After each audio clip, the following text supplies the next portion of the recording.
ఉంటుంది, ఎందుకు చేస్తానని హరాస్ చేయడానికి ఆలోచించడానికి నాకు కావాల్సిన టైం దానికి నేను స్విచ్ ఆఫ్ చేశాను. అది ఎప్పుడైతే డెసిషన్ తీసుకున్నానో ఇమీడియట్గా స్విచ్ ఆన్ చేసి ఇక్కడే ఉన్నానని చెప్పాను. వర్మ గారు, మీరు సంవత్సరానికి ముందు జరిగింది ఇప్పుడు ఎందుకు మళ్ళీ తీస్తున్నారు అంటున్నారు. సంవత్సరానికి ముందు మీరు చేసినటువంటి పోస్టులు, మీ అకౌంట్ నుంచి వచ్చినటువంటి పోస్టులు, తర్వాత వచ్చినటువంటి సినిమాలకు సంబంధించి అప్పుడు పవన్ కళ్యాణ్ ఉద్దేశించి మీరు చేసినటువంటి కొన్ని వ్యాఖ్యలు, అప్పుడు జనసేన వాళ్ళు రియాక్ట్ అయ్యారు. కొంతమంది పోలీస్ స్టేషన్ దగ్గర కూడా కంప్లైంట్ ఇచ్చారు. బట్ ఏమనంటే అప్పుడున్నటువంటి గవర్నమెంట్ ఆ కంప్లైంట్లు తీసుకోలేదు. బట్ ఇప్పుడు ఎందుకు ఈ కంప్లైంట్లు తీసుకున్నారు? అది నాకు ఎలా తెలుస్తుంది? మీరు స్పెసిఫిక్ గా చెప్పకపోతే. అది ఫస్ట్ ఆఫ్ ఆల్ గవర్నమెంట్ మీడియాలో అన్నిట్లోనే వచ్చింది, మీ వ్యాఖ్యలు అన్ని వచ్చాయి. ఎక్కడ కాదు వచ్చింది, డిబేటబుల్ డిబేట్స్ కూడా జరిగాయి సార్. మీరు చేసిన ప్రతి ఒక్క ట్వీట్ గురించి ప్రతి ఒక్క ఛానల్ డిబేట్ కూడా జరిగాయి. పొలిటికల్ దాంట్లో అందరూ డిబేట్ చేస్తారు, జ్యుడిషియరీలో స్పెసిఫిక్ కేసు చెప్పాలి. ఇప్పుడు ఇక్కడ స్పెసిఫిక్ కేసు చెప్పారు కాబట్టి మాట్లాడుతున్నాం. ఎగ్జాక్ట్ గా నేను అదే చెప్తున్నా. మీరు పెట్టినటువంటి 3 గాడిదలకి ఆ ఫోటోలు పెట్టారు కదా, 3 ఫోటోలు, అదిను వ్యూహం సినిమాలో పవన్ కళ్యాణ్ పోలినటువంటి వ్యక్తి పెట్టి అక్కడ ఉన్నటువంటి సందేశాలు కానీ వ్యాఖ్యలు కానీ వాటి మీద జనసేన వాళ్ళు మీ డెన్ దగ్గరకు వచ్చారు, మీ పైన ఆరోపణలు చేశారు. ఆరోపణలు కాదు, అరిశారు. తర్వాత మీరు కూడా ప్రెస్ మీట్లు పెట్టారు. వాళ్ళు కేసులు పెట్టినా కూడా కేసులు తీసుకునేది అప్పుడు ప్రభుత్వం. నేను అదే అంటున్నా, ఆ కేసు ఎక్కడ పెట్టారు ఏమి నాకు ఎట్లా తెలుసు?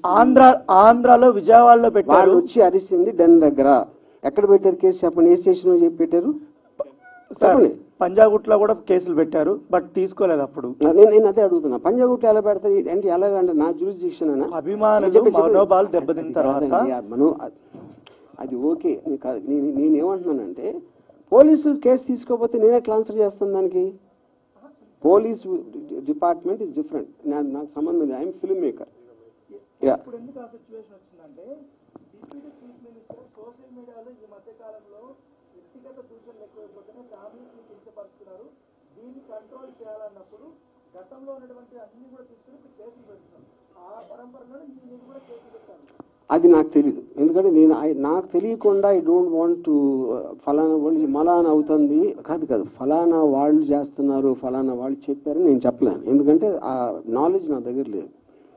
Sir, Madhu from Maha News sir. ఇక్కడ ఉన్నాను. ఈ మధ్య ఏపీలో అరెస్ట్ అవుతున్న కేసుల్లో చాలా మంది జైలుకి వెళ్తున్నారు కదా, వాళ్ళు ఏమంటున్నారు అంటే మాకు గుర్తు లేదు, మర్చిపోయాము, ఇలా చెప్తున్నారు. సో ఇప్పుడు మీరు ఆ 2 వాడకుండా ఆన్సర్ చెప్తారని చూస్తున్నారు సార్. అరే నేను అదే అన్నానండి, first of all a case ఆ కేసు డీటెయిల్స్ చెప్తేనే కదా. మద్దిపాడు పోలీస్ స్టేషన్ ఒకటి. మద్దిపాడు కాదు, ఇందాక మీరు చెప్పారు కదా ఇలా చెప్తున్నారు. ఆ క్వశ్చన్ నాది కాదు సార్, ఇది వేరు. నేను టోటల్ గా నేను అనే కేసు వేరు, నా క్వశ్చన్ వేరు. మద్దిపాడు పోలీసులు ఆర్జీవీ డెన్ దగ్గరికి వచ్చిన తర్వాత 2 days మీరు కనిపించలేదు సార్. సినిమా షూటింగ్ 2 days అని ఎలా చెప్తున్నారు? మీరు కనిపించలేదు. వాళ్ళు ఉన్నది 2 గంటలు, ఇప్పుడే చెప్పా 3 సార్లు. 2 days బ్యాక్ వరకు కూడా మద్దిపాడు పోలీసులు హైదరాబాద్ లో ఉన్నారు సార్. అక్కడ మీరు చెప్పారా? తెలుసు సార్, నా దగ్గర ఉంది సార్, ప్రూఫ్ ఉంది. చూపించండి ఇప్పుడే. ఆయన పేరు నోట్ చేసుకోండి. నా పేరు మధు సార్, లో పనిచేస్తాను. మీరు పోలీస్ ఆఫీసర్ 2 రోజుల నుంచి మేము గాలిస్తున్నాం అన్న వీడియో మీరు చూపిస్తే కనుక సార్ నేను మీకు ₹1,00,000 ఇస్తాను ఇమీడియట్ గా. చూసుకోండి, రండి సార్.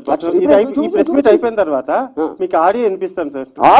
ఆడియో ఎవడన్నా మాడతాడు, నాకు పోలీస్ ఆఫీసర్ వీడియోలో చెప్పింది చూపించండి. ఆడియో లేదు, మీకెందుకు మాట్లాడారు? ఇప్పుడు ఒకటి ఇవన్నీ అనవసరం సార్. నేను ఒకటే చెప్తున్నాను, సింపుల్ గా ఇది నాన్ సెన్స్ అనకండి సార్. ఎందుకంటే క్వశ్చన్ మేము అడగాలి, మీరు ఆన్సర్ చెప్పాలి. నాన్ సెన్స్ చెప్పట్లేదా? నేను చెప్పట్లేదు కాదు. మీరు ఇక్కడ కూర్చుని మీరు వాళ్ళు చెప్పారు 2 రోజులు ఉన్నారన్నారు. 2 రోజులు 2 రోజులు కాదు, 3 రోజులు సార్, 1 day వాట్ ఎవర్. నేను ప్రూఫ్ అడుగుతున్నా. అదే సార్ నేను అడిగితే. పోలీసు చూపించకుండా ఊరికైనా మాట్లాడద్దు, అది నేను చెప్పేది. ఓకే, సినిమా షూటింగ్ అని చెప్పారు కదా సార్, సినిమా షూటింగ్కి వెళ్ళామని చెప్పారు. ఏ సినిమా సార్? మీకు ఎందుకు చెప్పాలండి? ఇప్పుడు ఎందుకని పిలిచారు? అసలు నువ్వు పోలీస్ మీరు పిలిచారు కాబట్టి మేము వచ్చాం sir. I don't want to talk. మీ సమాధానం లేనప్పుడు ఇంకా ఇలానే మీకు చెప్పను. ఇప్పుడు ఒకటే నేను ఇందాక ఒక చాలా ఇంపార్టెంట్ పాయింట్ చెప్పాను. 2 people ఆర్ మోస్ట్ ఇంపార్టెంట్ ఇక్కడ. పోలీసులకి they have every right to ask. ఏం అడగాలి? ఎక్కడ ఉన్నాడు రామగోపాల్? ఇక్కడ లేడు, షూటింగ్లో ఉన్నాడు. ఏ షూటింగ్ అని అడిగారా? అడగల. ఎక్కడ ఏ ప్రాంతంలో జరుగుతుంది అన్నారా? అడగల. అరెస్ట్ చేయడానికి వచ్చాం అన్నారా? అనలేదు. మేము గాలింపు టీంపులు పెడుతున్నాం అన్నారా? అనలేదు. ఈ 4 ఏదన్నా వాళ్ళు అన్నది చూపిస్తే అప్పుడు మాట్లాడు. చేతగాని తను కానీ వాళ్ళు చెప్పలేదండి, అరెస్ట్ చేయడానికి వచ్చామని చెప్పలేదండి. చేతగాని అరే యార్, వాళ్ళు ఎందుకు వచ్చారో మీరు వాళ్ళని అడుగుతారా, నన్ను అడుగుతారా? అరే ఏం అట్లా కాదండి. సరే ఓకే, వదిలేసేయండి. మామూలుగా ఇన్ జనరల్ గా పోలీసులు అనేటువంటి వాళ్ళు మన ఇళ్ళ మీద కానీ ఎక్కడికైనా వచ్చినట్లయితే అది చాలా ప్రెస్టేజ్కి వచ్చిన ప్రతి ఒక్కళ్ళు కూడాను అవమానపడతారు.